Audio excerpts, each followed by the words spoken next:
this story needed to be cleared by lawyers for me to be able to tell you this one. Now that the case is finally closed, all can be revealed. So I've been playing D&D 5e for about 3 years at this point.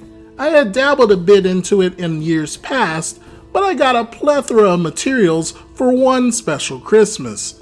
Now I'm hopelessly addicted, but that's besides the point. In all of those 3 years, I've been mostly a forever DM, introducing my friends and family to the game. But when my other friends DM, I enjoy it a lot. Right now, I'm running a campaign over Discord with them, but it's hard to play, so I look for games outside my friend group.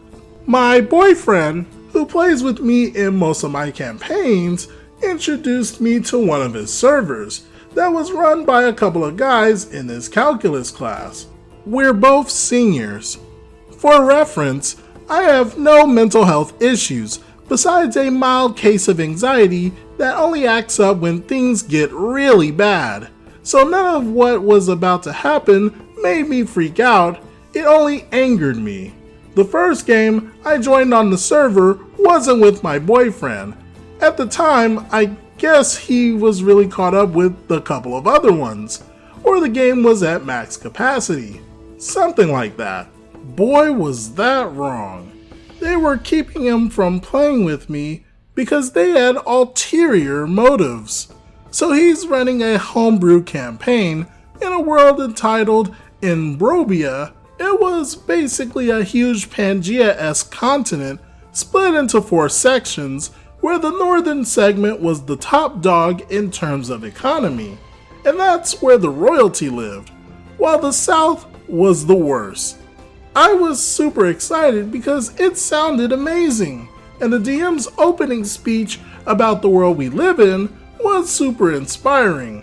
I was enthralled.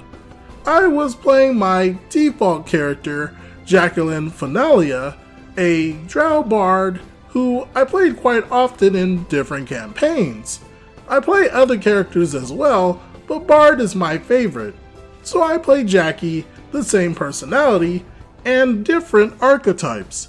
Snarky, persuasive, sarcastic, and usually having nothing to back that up due to the curse placed upon my dice. Basic bard personality, but never a thirsty bard. We started at 3rd level to get all of our archetypes, and this time I had Jackie as a bard of swords. We meet in a tavern so we can meet each other's characters. I decided that I'd be a bard maid in this specific campaign, so I'm taking drinks to the patrons at the time. I'm introduced first, and I deliver drinks to the subsequent players. A fine enough way to introduce everyone before we meet. When I walk past the rogue, he introduces his character and says, "I slap her butt." The DM gives a little chuckle and says, "Alright, Jacqueline, you feel a hard smack across your butt. What do you do?" Again, I don't have any mental ailments, but I am terrible at receiving social cues, so I take this as his way of having a little fun. So while I didn't enjoy that, I decided to play along. "Oh, I see we have a naughty boy here, don't we?" Then I grab him by the collar and say in character, "You're really gonna do that, huh? Newsflash, bucko, you're worth nothing. Not to me, and not to anyone. So think twice before you pull something like that." I thought that having Jacqueline snap back like that would be funny, but I guess not, as nobody laughed. When I walked by the other ones, they called me an assortment of beautiful, and all that. I started to grow in suspicion of them, but I didn't want to be the one to ruin their fun. Then, for the first encounter, we have a bunch of bandits. I'm not wearing my armor, so when one of them attacks me and misses, the DM says, "He slices across your chest, but you dodge out of the way. However, he does cut across your shirt. giving an opening. At this point, all of the other players say, "Can I see into his shirt?" And I say, "Hey guys, I'd appreciate it if you didn't objectify me. I get it that I'm the only female here and I'm playing a haha funny bard, but I don't like playing a game where everyone is doting over me at all costs." The room goes silent, and then, "Would it not make sense that a sword would cut your shirt like that?" Okay then, fine. You don't see anything because I'm obviously wearing a bra. What do her measurements look like? Seriously, what did I just say? You would say about double D's. Nice. Guys, we're playing a game. Please control yourselves. I do have a boyfriend. And no, they're smaller, but I'm not disclosing the exact size of them to you. Now can we please move on? I'm not sure why I didn't put my foot down here, but I wanted to continue because the encounter and campaign had been so fun so far, besides all the objectifying. They agreed to move on, and we had an awesome bar fight. When the enemies were defeated, a royal advisor came in to congratulate us on our work and called us in to work for the king. We have some interesting roleplay and we move on. We board a royal carriage and ride to the northern area. I play some tunes for the party, bringing about my best singing voice. Then I meditate for the long rest. The barbarian gets a super creepy idea and whips it out. I'd push it up against her cheek. Are you serious? Do you not even care? I'm a real person, dude. Why are you being like this session 1? Two of the other guys then grabbed my arms in character and pinned Jacqueline against the wall. I laughed like that, told my BF, and reported them to the Discord admins. Two guys then PM me pics of their lower regions in real life. Super tiny, I might add. I added to the report that they were sending unsolicited photos to a minor, then moved on. When I told my boyfriend, he said I might have overreacted a bit. I just couldn't believe him. Later on, boyfriend was staying at my house and he said he invited some friends over. I said cool, but I was a little on edge because this was just a week after that horrible campaign happened. His friends arrive, and I go up to my brother's room to play Smash Brothers with them. My parents weren't home for the weekend, and I'm fine alone, so having a largest group of people over wouldn't be a big deal. Little did I know that this was the exact same party of deviants that messed with me earlier. When I asked him about this afterwards, my boyfriend said that they coincidentally had some dirt on him, so this was his way of returning the favor, bringing them back to me. I found out later that no, he was just one of them. I come down to get some snacks and see them playing D&D. I guess they were having a live session. I wasn't completely sure why they didn't just have it at boyfriend's house, but they weren't hurting anybody. I gave boyfriend a peck on the cheek in passing after I grabbed a bag of chips and asked what was going on. Then one of the guys shouts out, "Hey OP, you remember us?" No, but any friend of boyfriend's is a friend of mine, I guess. You sure you don't want in? I guess I can watch for a bit, but then I need to get back to my brother since I'm babysitting. You can fill in for me. I gotta use the restroom. I take his place, and that's when I realize that these are the guys that harassed me. I decide to stay quiet though, as maybe they would treat me a bit better considering I was playing a male character. I was right in that manner, but we were also in the middle of combat. I tried to take the most unsafe route for the character I was playing, as I really wanted him to die, but he returned before I can do any real damage. I go back up and play some more games with my brother.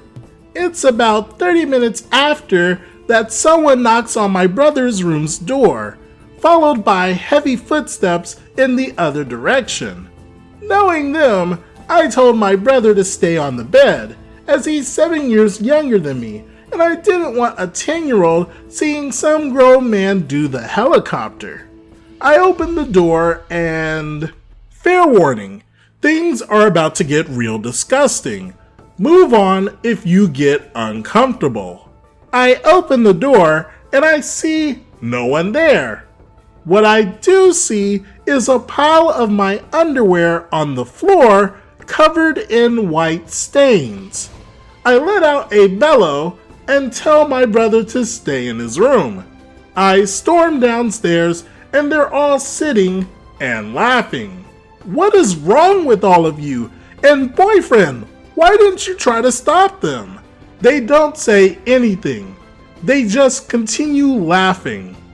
I walk up and one of them slaps my butt and grabs it hard. They start pulling it around and stuff, so I backhand them. The other ones stand up to reveal that they are all bottomless and start rushing towards me. Get out of my house before I call the cops. Boyfriend, we're done. I dial 911 on my phone and show it to them, but they don't let up, so I hit call. They start laying their hands on me and start to remove some of my clothes, but after they saw the 911 call, they begin to panic. They end up packing up immediately and left.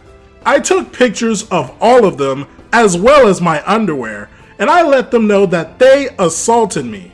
Since then, which happened near the new year, we've been in a case that has lasted so long solely because of the wild screeching of their parents. Ultimately, everything was stacked against them. The case ended yesterday, and my family's attorney has said that it would be fine to share the story's specifics now. I'll keep it brief as well because not much happened. First, the verdict. They got 5 years in prison for forcibly trying to have their way with me in the 3rd degree, as well as a fine of $10,000. This wasn't very favorable since I thought it should have been longer, but fine. Each of them gets thrown into prison. They're still young, even though this was really serious. I'm not happy about it, and I'm not defending them, but it largely wasn't up to me. This was in the 3rd week of January when the case was close to closing. The parents of the 7 people weren't happy with this at all, and they drove the case on for a couple of weeks because they were your classic entitled parents who just denied anything I said and are the real reason why this went on for way longer than it should have. In the middle of the case yesterday, something really bad happened. My ex was more mad than anyone else about this. I know why, and I was glad he was angry. He deserves to suffer for pulling the wool over my eyes, but this time he did something I could never forgive him for. Not that I forgave him at all before he did this, but he punched my brother in the face. My little brother, who's 10 years old, lost one of his teeth, and boy was he lucky it wasn't one of his adult teeth. Why punch my brother and not me, you ask? Simple. I wouldn't be as hurt by it, because I knew he was going to jail, and punching me only hurt him. He wanted to punch my brother because he's a lot more sensitive, and X knows that I love him so much, so he did it to hurt me emotionally. He was apprehended by the guards there and had another 5 years added onto his sentence. That's all the things to note in the case, but that isn't the end of the story. Earlier, I had said I was doing fine, like I had just shaken it off and acted like it was nothing, which is very characteristic of me. But when I was talking to my parents in the midst of all this, I realized that I had become a lot more meek and anxious. I was and still am in therapy, and I talked through my issues, but when my ex punched my brother, it set off another bomb in my head, resetting some of the progress I had made. When I was patching my brother up and telling him about the tooth fairy that was going to come in a fantasy type tone, I broke down and had to sob into his shoulder, 'cause I was afraid for him and me. I'm still feeling anxious now, but I know that none of that stuff is going to topple my deep, deep hatred for my ex and his horrible accomplices. So that's my story. Not exactly a happy ending, but I'm glad those imbeciles are in prison now, so I can at least have a little solidarity. I also want to thank everyone for your very kind words that are seriously helping me with some of my feelings of dread and doubtfulness. This story is just so sad. Frankly, I'm glad that OP was able to make it out of this situation through her quick thinking, because things definitely could have ended a lot worse. In the end, justice was served, and most likely other girls were saved from the possibility of being preyed on by these horrible individuals. What do you all think about this situation?